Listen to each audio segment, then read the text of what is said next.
अस्सलाम वालेकुम दोस्तों, कैसे हैं आप सब। उम्मीद करता हूँ खैरियत से ही होंगे। आपको आपके अपने चैनल रिवाइव यू में खुशामदीद कहता हूँ। दोस्तों, मुंह में निकलने वाले छाले किसी अजाब से कम नहीं होते।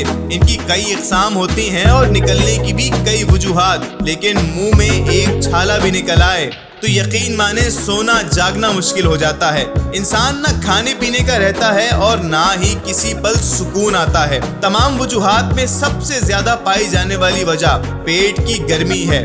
जब मैदे में गर्मी बढ़ जाती है तो मुंह में छाले नमूदार होते हैं। तो अगर आप भी मुंह के छालों का शिकार हैं तो सबसे पहले गर्म ग़िज़ाओं का इस्तेमाल तर्क कर दें और हल्की और ठंडी ग़िज़ाओं की तरफ आ जाएं। इसके बाद इस नुस्खे पर अमल करें जो अभी हम आपको बताने जा रहे हैं। तो ख़वातीनो हज़रात, छाले से निजात पाने के लिए आपको दरकार है कुल 4 अज्जा। सबसे पहले 100 ग्राम मेथी दाना ले लेना है। उसके बाद 100 ग्राम खुश्क धनिया ले लीजिए और 1 डली मिश्री।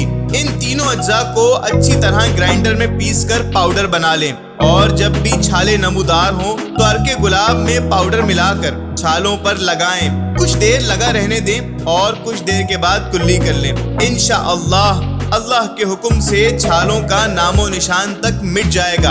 ये सुफूफ बनाकर आप महफूज भी कर सकते हैं और जब कभी परेशानी का सामना हो तो अर्के गुलाब में मिलाकर इस्तेमाल कर लें। अब इस कदर मुफीद नुस्खा आपके साथ शेयर किया तो आपका भी फर्ज बनता है कि आप हमें अपनी दुआओं में जरूर बिल जरूर याद रखें और जैसे भी नताइज हासिल हों कमेंट बॉक्स में बताना ना भूलें। अगर आप हमारे चैनल पर बिल्कुल नए हैं तो आपसे दस्त अर्ज गुजारिश और इल्तिजा की जाती है कि आप हमारे चैनल को अभी सब्सक्राइब कर दें और साथ ही मौजूद घंटी के निशान को भी दबाना ना भूलें ताकि हमारी हर नई आने वाली मुफीद और मालूमाती वीडियो आप तक बर वक्त बआसानी पहुंच सके।